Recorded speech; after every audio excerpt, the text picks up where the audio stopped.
What is going on, guys? Welcome back to the PickSwap Media YouTube channel. My name is Sean Bernard as usual, and I'm excited to announce that for this video, we have partnered with WHOP.com, WHOP.com. WHOP is an all-in-one marketplace for sports communities and other digital products. If you're looking to find communities on all things sports, sports capping, sports betting, and sports fandom, head to WHOP.com/sports. They're the all-in-one digital marketplace, the Amazon of the future for digital products. I'm incredibly proud and excited to be partnering, so make sure to go check that out. You can click the link in our description and our comments. Thank you to WAP for sponsoring this video, and thank you to you guys for tuning in. Going down the field, can they do it again? Yes, they can! And the catch is made by Thomas Washington. Touchdown, USC.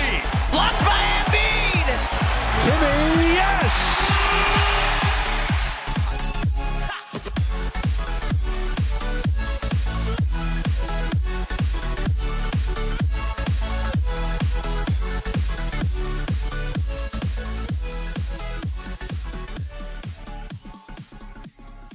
Hello, everybody, and welcome back to the Beef Up Front podcast. This is your host, Ryan Coyle. As always, joined alongside Joe Kometz for our weekly college show. Full swing college basketball now for the rest of the way through March, so excited to get into another weekend. We actually had a really good week last week on our picks, Joe. I went 20-10, going 7-3 straight up, and you went 17-13, 6-4 straight up. So make sure to tune in for this entire episode if you're going to be putting some coin on the games this weekend, and listen to our picks as we've been giving out winners left and right here to start off the season. And today we'll also be going into our first little segment on Bracketology. We'll be going through the blind resume game. But before we get into all that, as always, Joe, welcome back. And how are we? Fantastic as always, Beef. Glad we're doing this show as always. This is one of those weekends of college basketball. It's just the one thing college basketball will have over college football is that just because of the sheer amount of teams that college basketball is compared to college football, there's just so many more quality games. And we're diving into two games that are a little bit off the beaten path for the casual fan. So I'm really excited to get into those and just a solid slate this weekend. You know, I know it still stinks that some of these games will have to compete with the playoffs, but I mean, you have a couple games that are getting snuck in right before kickoff. So, I mean, a lot of great college basketball this weekend. A lot of teams, you know, this is where you start to build your resume. We got about 2 months till Selection Sunday, maybe a little bit less. So I'm really excited to dive into it.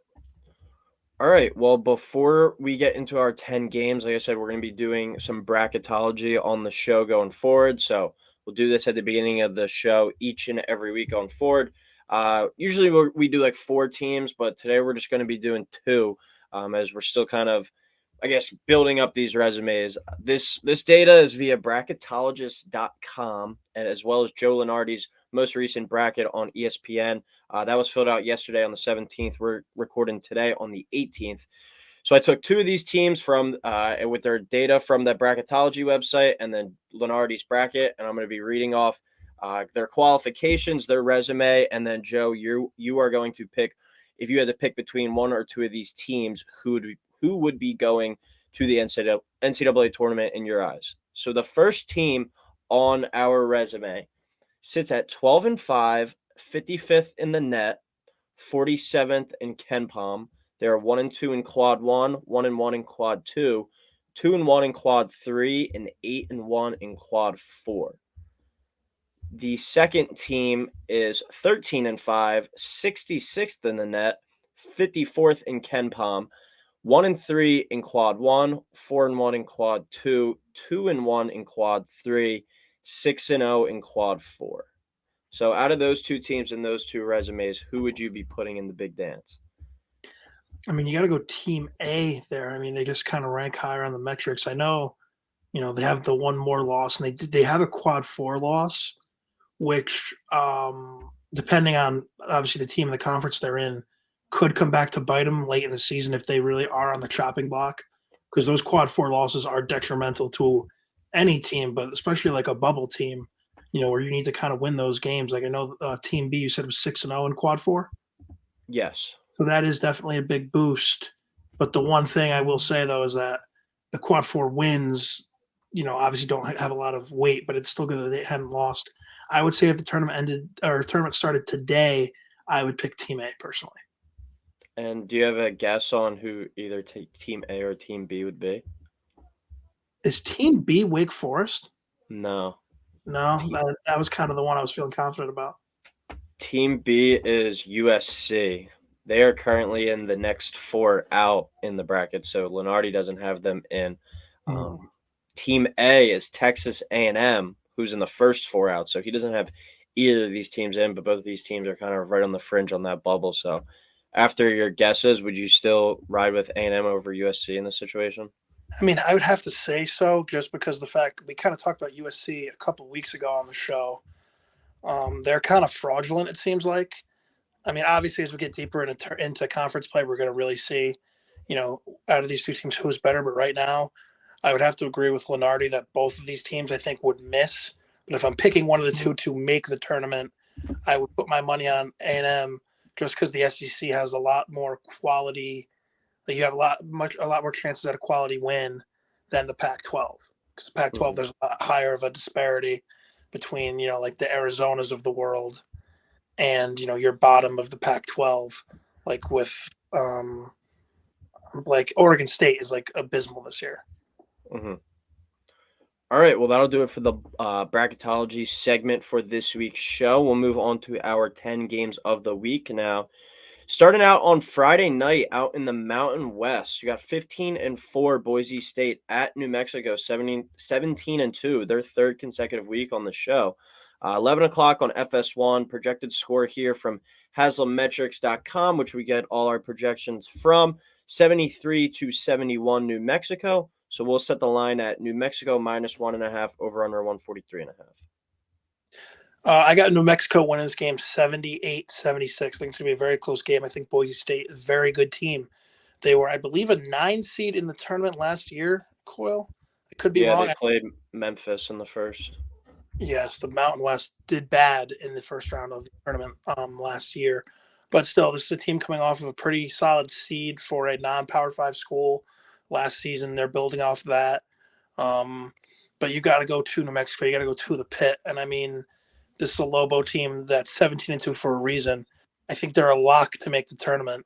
Yeah, even right now it's 17-2. I know they're not in the top 25, but I think this is a quality chance to get a big win in what should be, if not a standalone game, then like one of the only games on at 11 o'clock. Primetime game out in the West, out in the West Coast. Good late night game here, a Friday night over here in the East. Good game to put on if you're out of the bar, hanging out with your friends, put a couple bucks on this game. But give me the Lobos. I think they're a really good team. They're going to be a team that I'm going to pick to make the second weekend in March. They're going to be a favorite, heavy favorite to be a sleeper team, which will discourage me from picking them, but I'm still going to pick them, and they'll probably bust my bracket. But Lobos here. Yeah, I think I saw today Lenardi actually has New Mexico as the last team in the field right now. See, I would have to disagree with Lenardi there. I feel like they've, 17-2. I know they probably don't have the quad one wins to kind of boost that up, just because the fact that they're in the Mountain West. But I mean, it's tough for me. See, this is why I'm not on the committee, though. It's tough for me to look at 17-2 and be like, no, they're not make it. Like, they deserve to make it in the tournament. You're telling me they're not the 68th best team in the country? Like, come on.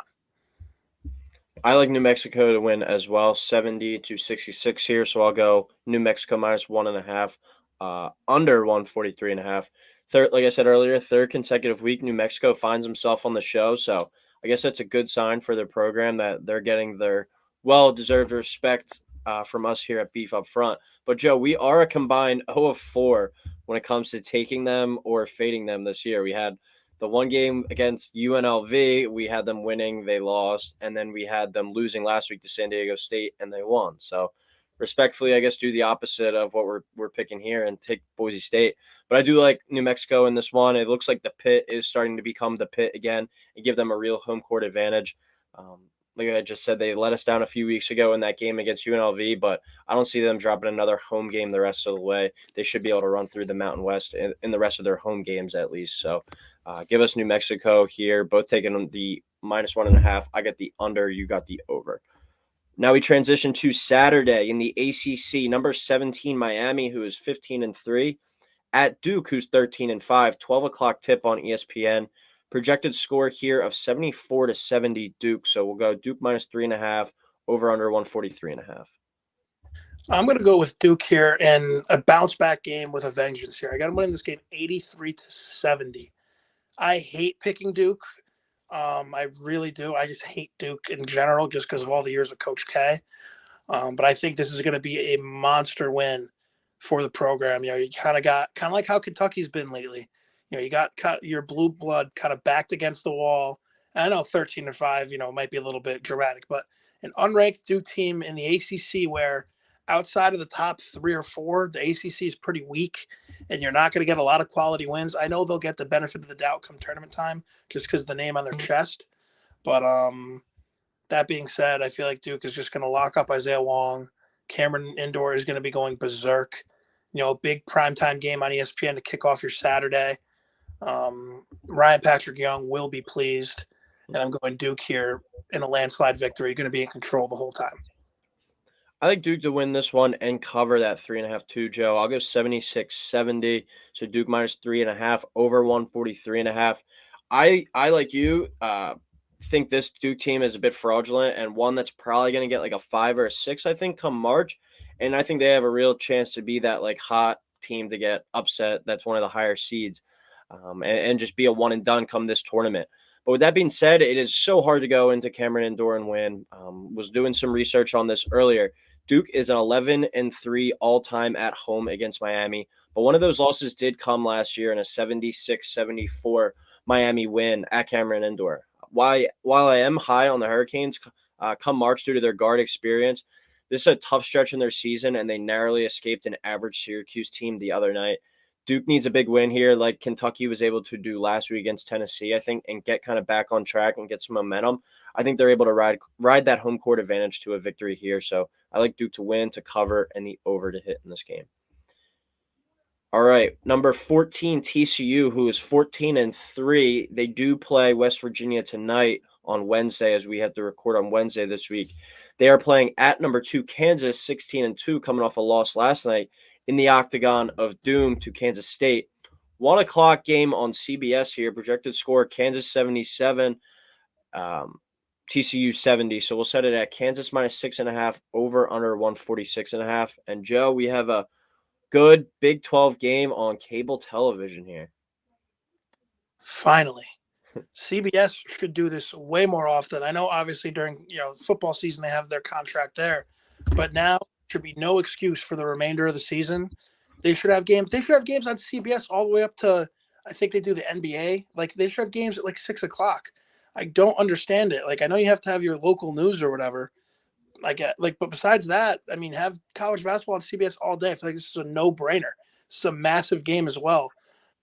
I'm going Kansas 67, TCU 61. So I'm going to take TCU to cover that 6.5. I'm going to take the under of 146.5, though. Kind of a low-scoring game. Kansas coming off a loss against their arch rival, and like you said, Coy, I believe 2 weeks ago, Bill Self is almost just as likely to lose at home as he is to win the Big 12. Mm-hmm. I mean, I think this is just going to be Kansas playing pissed off, and they're going to be able to control TCU. Grady Dick and those guys. Like I watched most of the Kansas State game last night. Awesome game, by the way. Kansas State is legit. That they're the best story in college basketball. Just touching on that briefly, but I feel like Kansas State's going to be like, don't forget about us. TCU is going to get smacked around. I feel like in this game. So give me the Jayhawks and a pretty solid win. I'm so happy. That's like.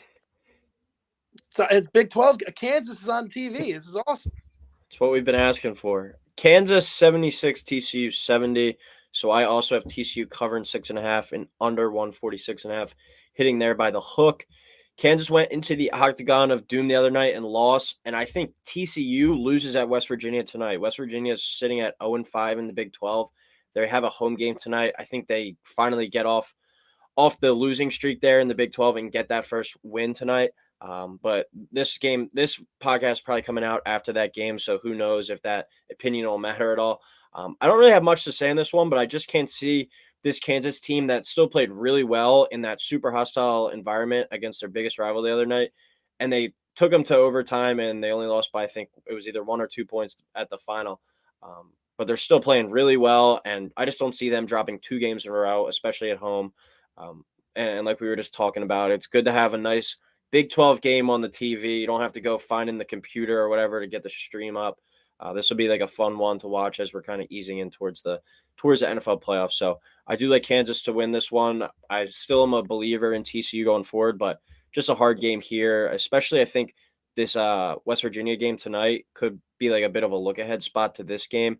And they might just not have much momentum going into this one. So I like Kansas to find a way to win this one at home. All right, the game of the weekend, in my opinion, number 5, UCLA at 16-2, at number 11, Arizona 15-3. 2:00 tip on ABC. Another awesome kind of early time slot for a Pac-12 game that we're used to seeing at the nightcap. Projected score of this one is 76-70 UCLA. So we'll set it at UCLA minus 5.5, over under 145.5. Both of these teams do play on Thursday, though. UCLA versus an Arizona State team that's at 15-3, and Arizona is playing USC on Thursday night. So the Pac-12 game of the year, I guess we can say, until the return game in Los Angeles at UCLA. But really good game here, Joe. What are your thoughts on this matchup? Coyle, I think it is very interesting. This is a 2:00 tip-off. This will be 11 a.m. local time, so I'm interested to see what the environment is going to be like. It probably, I feel like, would have a little bit more juice if this was, like a 10 o'clock Eastern time tip, a little bit later in the day for the people of Arizona, the fine people of Arizona, to get a couple drinks in them, get going. Not that Arizona won't be partying early in the day. I just feel like in terms of the, casual fans as well, it's going to be an interesting environment at 11 a.m. local tip. Guys are going to be waking up at like 7 o'clock for warm up, like to just get their breakfast in. Going to be fascinating. It's like when COVID, I believe USC played Arizona State. It was like a 9 a.m. kickoff, and there were reports like the first wake up call or whatever was like 3:55 in the morning or something like that. So give me UCLA. This is going to be the Tiger Campbell game. That's all I got to say. So I'll take Arizona to cover 5.5 because I think it's a lot, especially for Arizona at home. Like you said, they're coming off their first loss, I believe, at home. Mm-hmm. I don't think they'll get beaten that badly, and I also wouldn't be shocked if Arizona wins this game because it's just tough to see them losing twice at home. And I'm definitely going to take the over. With all the Arizona games, I feel like I just automatically like the over just because I know they love to score and they got great guard play. But give me the Bruins here in a 93-89 victory. I'm going to take Arizona with a bit of a convincing victory at home here, 80-70. So Zona plus 5.5, over 145.5. A week or two ago, this was looking to be like a top 5 matchup, but Arizona, who about 2 weeks ago I kind of pegged as my number 1 team in the country and thought that their offensive potential could lead them to eventually cutting down the nets. They've stumbled a little bit with strange losses to Washington State and Oregon, both by double digits. And then Arizona's loss to Washington State was Tommy Lloyd's first career loss at home as the head coach at Arizona. I just don't see them dropping another game at home here. That's just known as such a great home court advantage. I'm looking at Zona to bounce back in this one, but it wouldn't surprise me to see the Bruins come in here and win. They have really experienced veterans in Jaime Jaquez and Tiger Campbell, as you were touching on, Joe. I'm just going to go with Arizona at home here, though. I love taking these home teams, especially as a dog.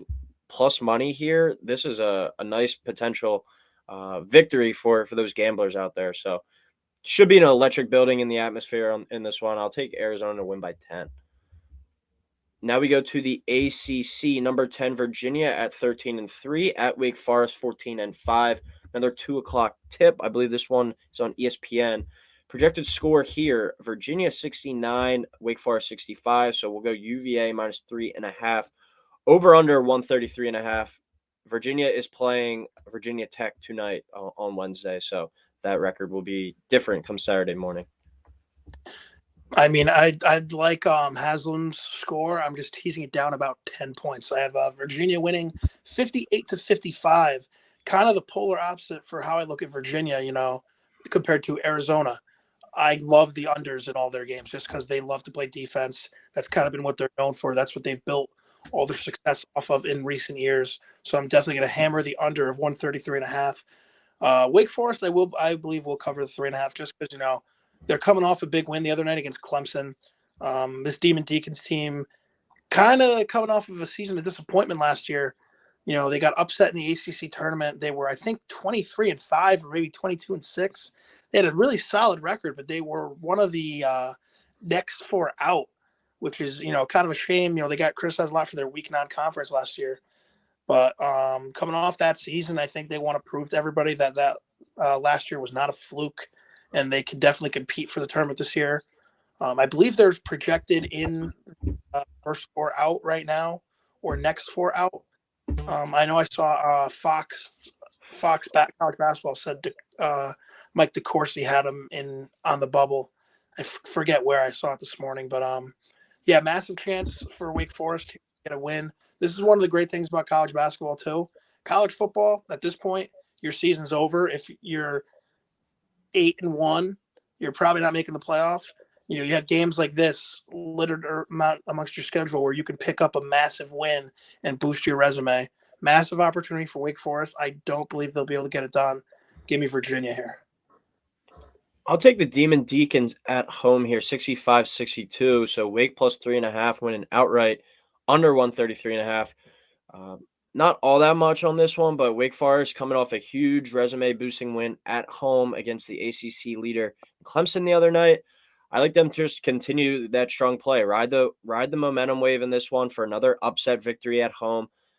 Watch out for Andrew Carr at Wake Forest, former Westchester East standout, goes to Delaware, transfers from Delaware to Wake Forest, and I think he has a potential to be an NBA player. He's a really long, athletic, like wing forward type guy who can guard out on the perimeter, who can shoot the three ball, and he just continues to get better and better. Watch out for Andrew Carr. I think he could be an NBA player, and I think he has a big one in this one to take down Virginia at home. So give me Wake Forest in the upset victory here.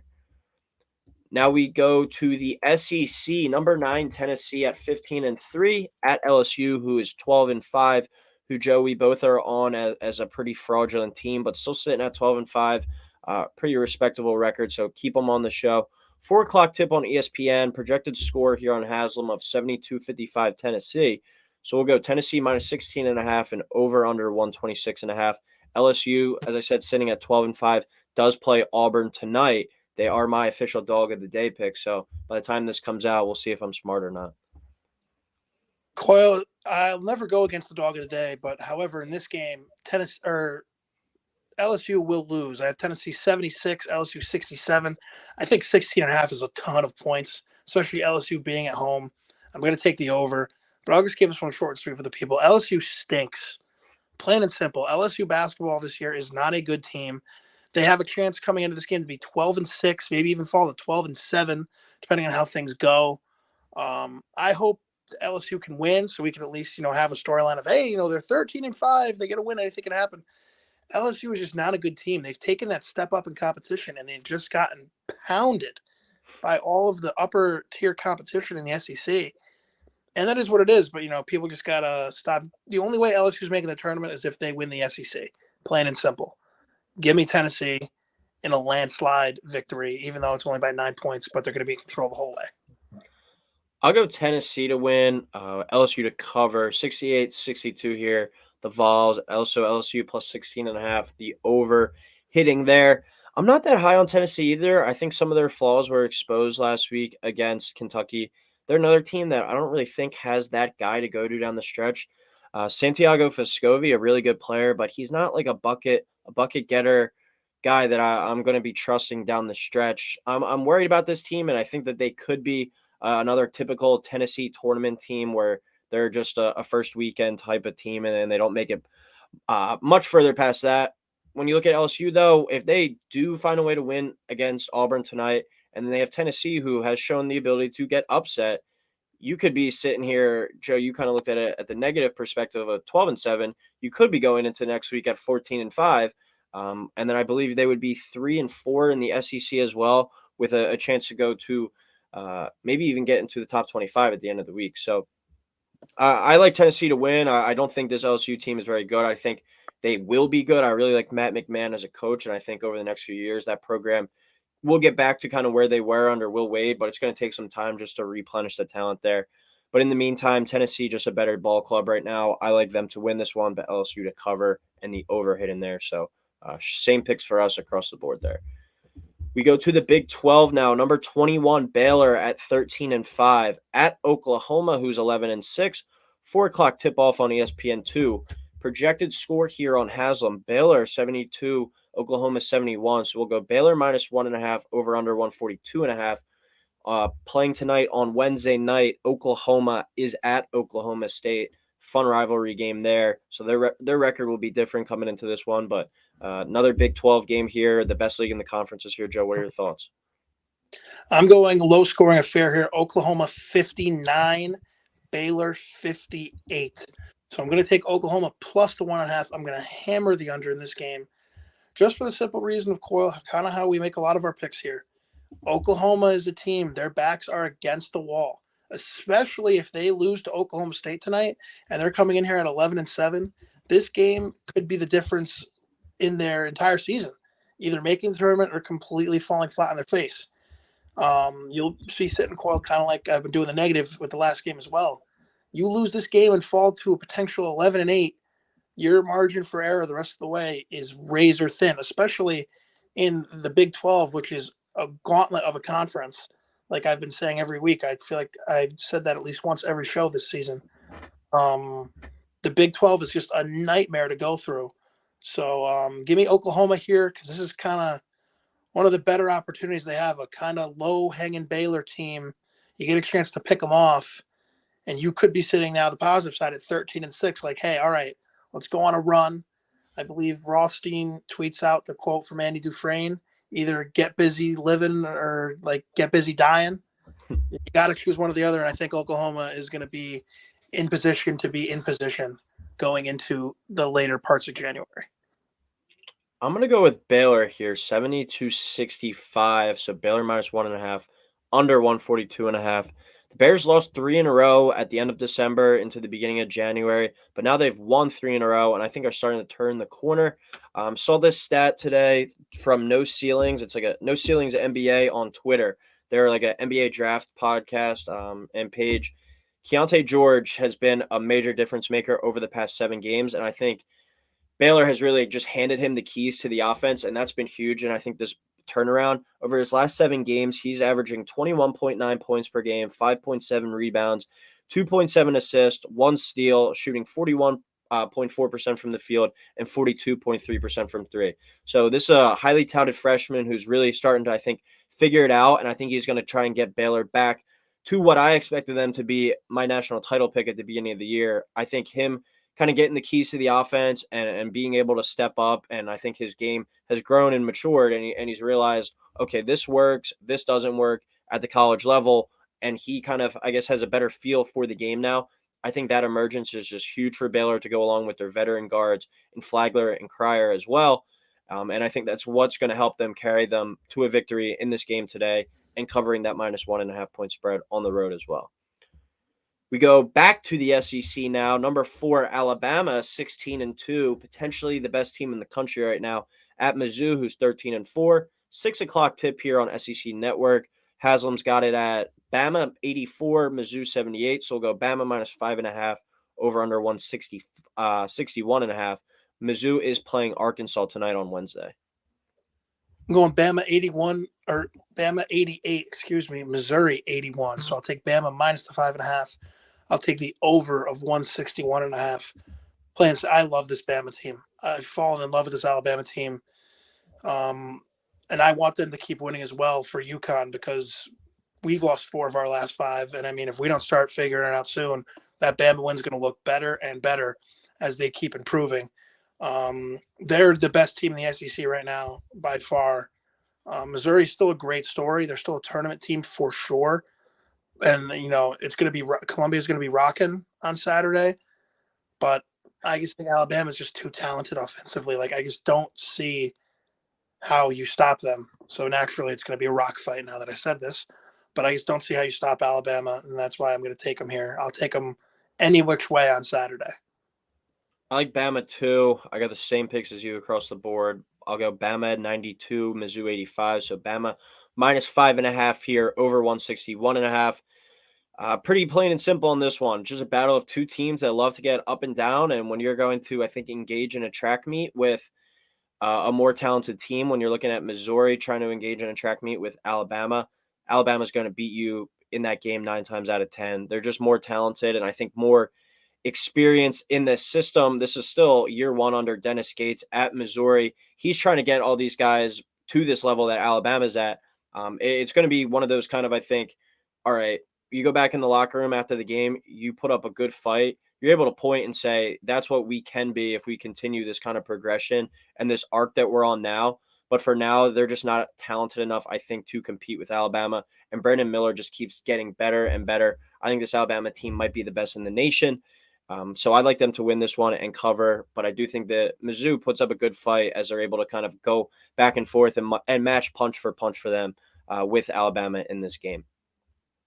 All right, definite first time to the show for this team and their first week in the top 25 in program history. That's number 24, the Florida Atlantic Owls at 17-1 at UTEP, who's 10-8.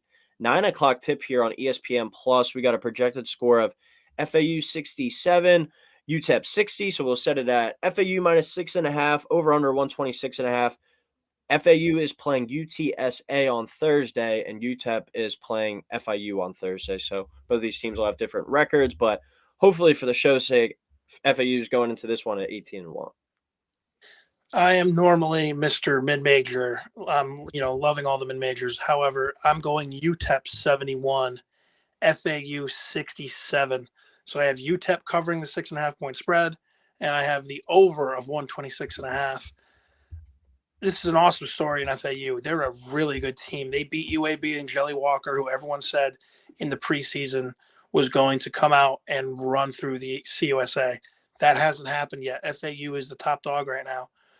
But you go into a place like UTEP where, they're 10-8, but their fans are going to show out. You have a top 25 team.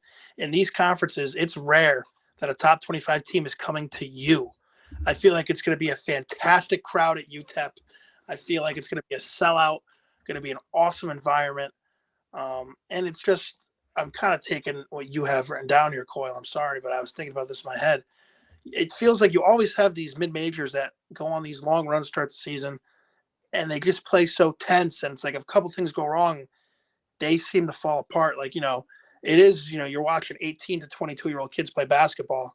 It is tough sometimes. You got all this pressure on you. And you're like, you're the Cinderella of the regular season right now. I mean, we saw it with Belmont a couple of years ago. I believe they started 22-0, and then they lost, I think, like 2 or 3 games in a row and fell off. You see it a lot. Like Murray State, way back in the day, was like 28-0 to start the season. They lose to Tennessee State. You see it with a lot of these mid-major teams that start winning a lot of games, and then they lose to a conference opponent who in the preseason, it's like, oh, that makes sense. But the problem is as expectations change throughout the year, you kind of saw it to bring it in the pros perspective with the Jets. Like, I didn't expect us to make the playoffs this year, but when we were 6-3, I did. And then we ended the season 7-10. I was like, in the preseason, that kind of makes sense.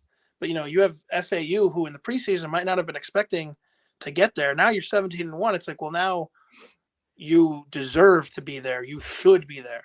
So anything less than that will be a major disappointment. And then when that pressure starts to mount, you kind of see it's tough to turn it around. So I hope I'm wrong. I hope FAU can win, tonight or tomorrow, and this game, and they can be 19-1 and prove me wrong. But I just don't know if that's going to happen. I'll take the Owls and keep them in the top 25. I'll take them 63-60 though. A close game. UTEP plus 6.5, under 126.5. Just kind of piggybacking on what you were saying about these mid-major teams and when they tend to, I guess, maybe play tense a little bit and have some slip-ups. I think the biggest thing with that is you look at teams that have really good offenses. That happens more too, where, all right, this is a team that's going out, putting up 75, 80 points a night.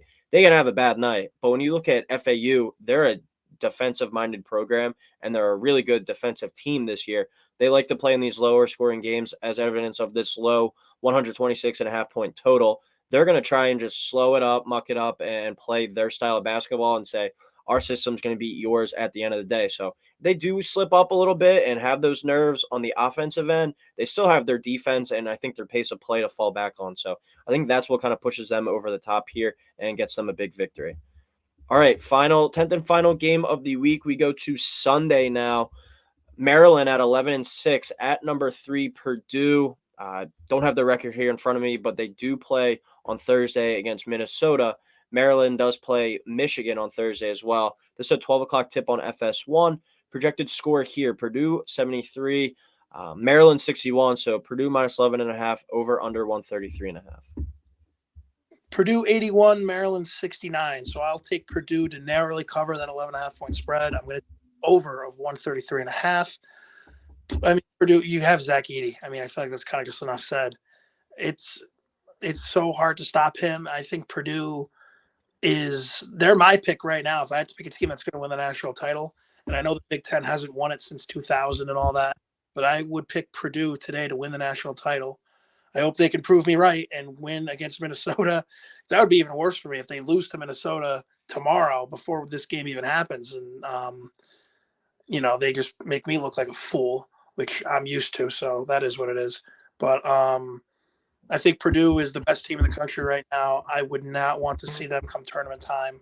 And I think they're going to come into this tournament this year, kind of like I believe I touched on this either last week or 2 weeks ago. They got the embarrassment of all embarrassments, losing to the 15 seed St. Paul. Oh my goodness. This isn't NVL football. St. Peter's, especially when you had Jaden Ivey. I feel like Purdue is kind of on a mission right now, and I don't see them slowing down anytime soon. I think Purdue is going to win the national title. If I had to pick today, now come March, that could change, but Purdue is my national champion as of today. I like Purdue to win too, but I'll take Maryland to cover 70-60 here. So Maryland plus 11.5, under 133.5. I know coming into the year they weren't projected to be much. They were an unranked team, Purdue, but it seems like the Big Ten has just been putting them in like these poor time slots. I know the NFL doesn't start till later on this Sunday, but I just feel like this is a game that would perform better like on Saturday at noon, be like the main like FS1 or Fox even game, or even ESPN. But like they play them on like Thursday nights. I feel like they kind of get lost in the shuffle. So it feels like Tuesday and Wednesday are like the main weekday college basketball games. And then they've been playing on like Sundays a lot. I feel like they played that 6 o'clock game a few weeks ago against Penn State. Just kind of weird for a team that, like I said, though, I guess coming into the year, you didn't really expect much for them, but they're the best team in the Big Ten now, and you're kind of getting them in these shitty time slots. But with all that being said, I'm going to take Purdue. Maryland hasn't found that same groove they had during the first few weeks of the season. I'm just curious, as you were saying, Joe, you like them to win the national title as of now.